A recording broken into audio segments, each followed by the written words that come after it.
معزز سامعین،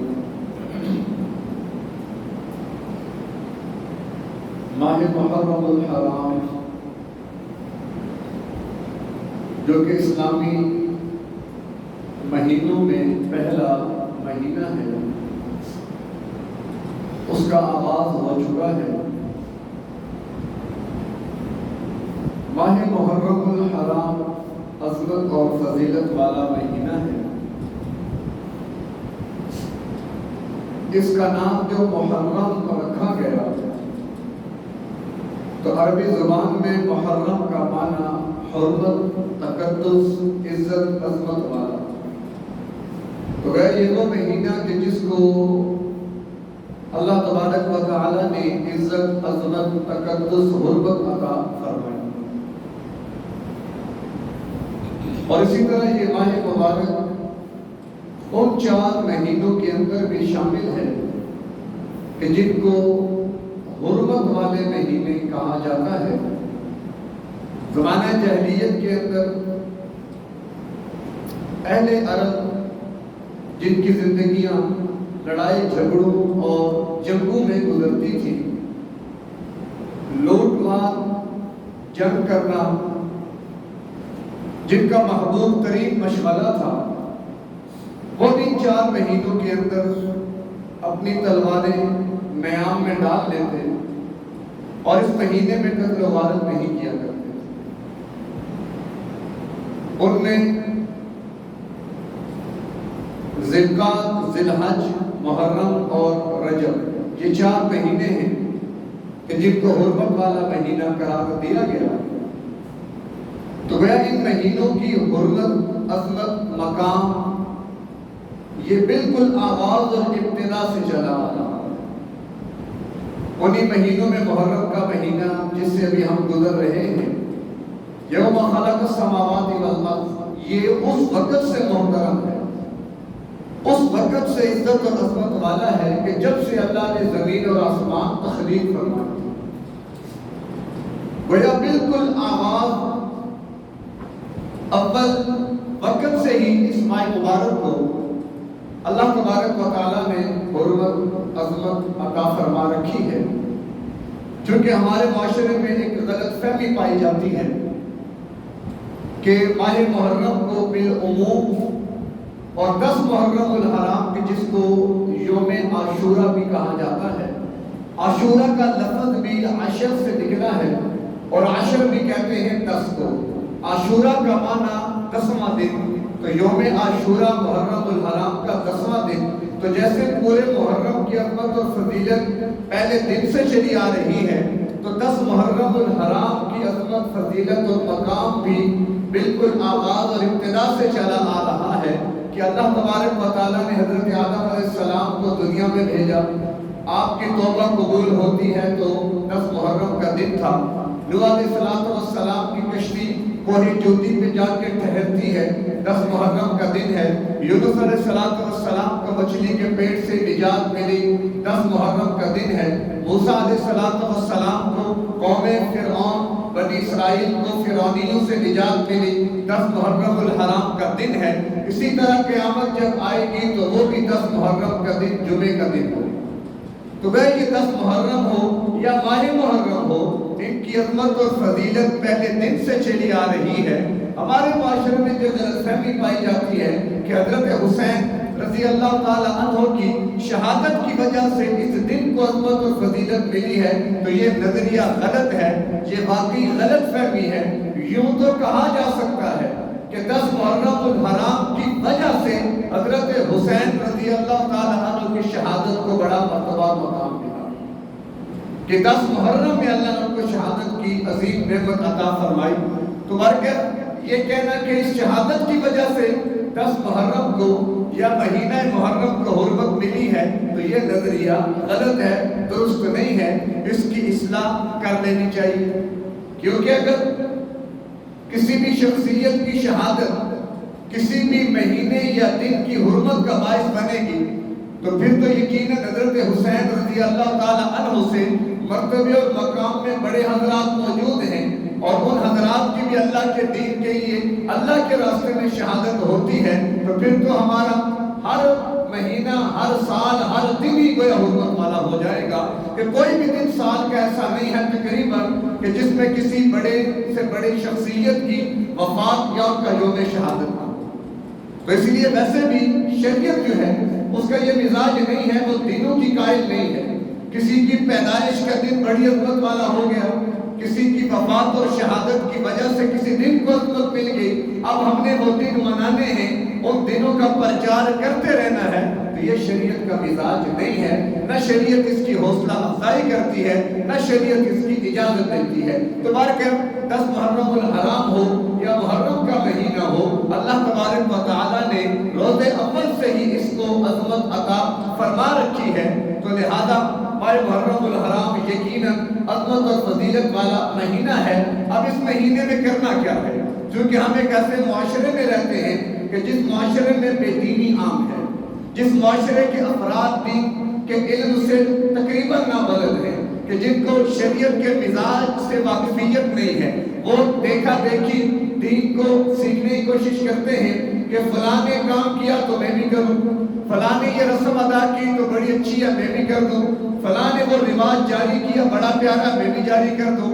تو ہمارے لیے شریعت کے اندر بنیاد یا تو فلاں ہے یا فلاں ہے یا فلاں، ہم نے کبھی نہیں سوچا کہ دین کے معاملے میں اصل اصول بنیاد تو رب کا قرآن ہے، اس کے بعد پیغمبر کی حدیث اور پیغمبر کا فرمان ہے، اس کے بعد حضرات صحابہ کا طرز عمل ہے، اس کے بعد حضرات فقہاء نے جو محنت کر کے اپنی فقہ مرتب کی ہے وہ چیزیں ہیں کہ جو ہمارے لیے بنیاد کا کام کرتی ہیں۔ اس کے علاوہ اس سے ہٹ کر کوئی بھی ہمارے پاس اگر ہم بنیاد کے طور پر چیز پیش کریں گے تو وہ میری ذاتی اختراع ہوگی، اس کا شریعت سے کوئی تعلق نہیں ہوگا۔ تو ہمیں اپنے معاملات ہوں، رسم و رواج ہوں، کام کاج ہوں، عقیدے نظریے ہوں، تو ان کی بنیاد قرآن پہ رکھنی چاہیے، اللہ کے محبوب پیغمبر کے فرمان پہ رکھنی چاہیے، حضرات صحابہ کے طرز عمل پہ رکھنی چاہیے، ائمہ کرام کی جو اصول ضابطے ہیں ان کے اوپر رکھنی چاہیے،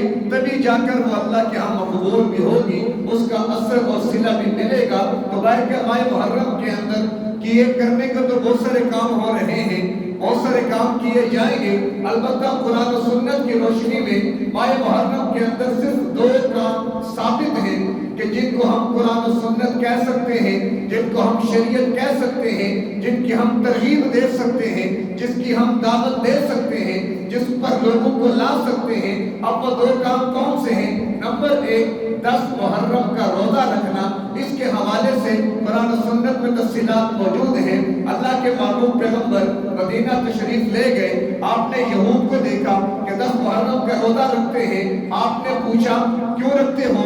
وہ کہنے لگے یہ روزہ شکرانے کے طور پہ رکھتے ہیں۔ کس چیز کا شکرانہ؟ کہ اللہ تبارک و تعالیٰ کے فضل و کرم سے اللہ نے ہمیں 10 محرم الحرام کو فرعون سے نجات دی تھی، بنی اسرائیل کو فرعون سے نجات ملی تھی، اس شکرانے کی بنیاد پر ہم یہ 10 محرم کا روزہ رکھتے ہیں۔ اللہ کے محبوب پیغمبر نے فرمایا کہ موسیٰ علیہ السلام سے ہمارا تعلق ان کی بنسبت زیادہ ہے، لہذا انشاءاللہ ہم بھی اس کا اہتمام کریں گے۔ اور فرمایا چونکہ یہود فقط 10 محرم کا روزہ رکھتے ہیں، ہم نے ان کی مخالفت کرنی ہے، اگر اللہ نے زندگی دی آنے والے سال میں ہم 1 روزہ اور رکھ کر 2 روزوں کا اہتمام کریں گے، یا تو 9 اور 10 کا روزہ یا پھر 10 اور 11 کا روزہ۔ تو یہ ایک عمل ہے روزے والا جو کہ قرآن و سنت سے شریعت سے ثابت ہے، جس کا ہمیں اہتمام کرنا چاہیے۔ اللہ کے محبوب پیغمبر کا فرمان کہ جس نے عاشورہ کے دن کا روزہ رکھا گزشتہ 1 سال کے گناہ، فرماتے مجھے امید ہے کہ اللہ اس کے گزشتہ 1 سال کے گناہ کو معاف فرما دے گا۔ اور ویسے بھی ماہ رمضان کے روزوں کی فرضیت سے قبل یوم عاشورہ کا روزہ یہ فرض تھا، لیکن جب رمضان فرض ہوا تو لہذا اس کی فرضیت تو ختم ہو گئی، البتہ فضیلت آج بھی باقی ہے۔ آج بھی اگر کوئی 10 محرم کا روزہ رکھے گا تو فرمایا اللہ کے محبوب پیغمبر نے مجھے امید ہے کہ گزشتہ 1 سال کے گناہ اللہ اس کے معاف کر دیں گے۔ تو اللہ ہمیں توفیق دے، لیکن 2 روزے یا تو 9 اور 10 کا روزہ رکھیں یا 10 اور 11 کا روزہ رکھیں۔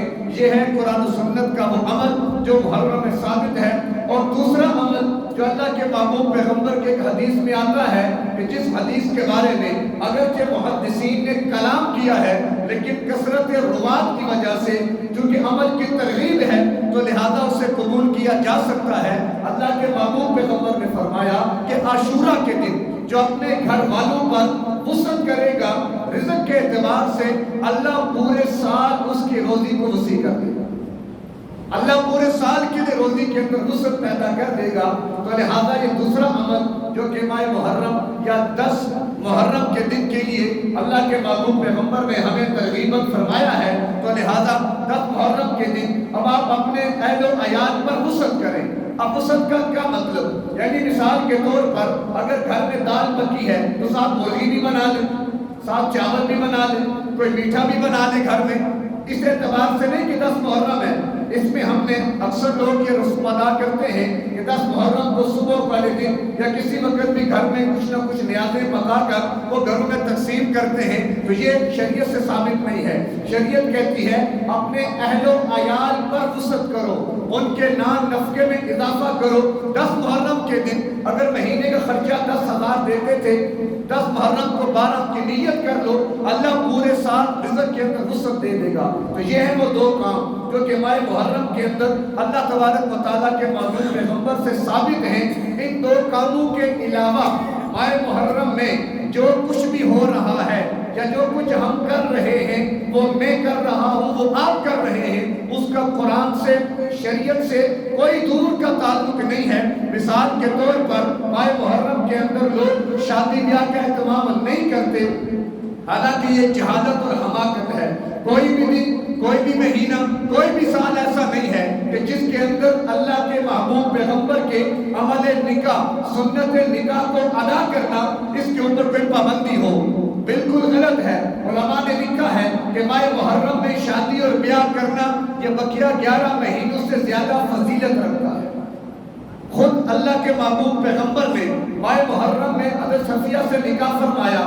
خود حضرت حسین رضی اللہ تعالیٰ عنہ نے اپنے بیٹے کا بھتیجی کے ساتھ میدان کربلا میں نکاح پڑھایا۔ جب وہ کر رہے ہیں تو ہمیں کس نے کہہ دیا، یہ پٹی کس نے پڑھا دی کہ ماہ محرم میں نکاح نہیں کرنا؟ کہ محرم تو سوگ کا مہینہ ہے، محرم تو غم کا مہینہ ہے، محرم تو ماتم کا مہینہ ہے۔ نہ شریعت ماتم کی قائل ہے، نہ شریعت غم منانے کی قائل ہے، نہ شریعت سوگ منانے کی قائل ہے۔ ہاں شریعت بتاتی ہے کہ 3 دن سے زیادہ مرنے والے پر سوگ کرنا یہ جائز نہیں ہے۔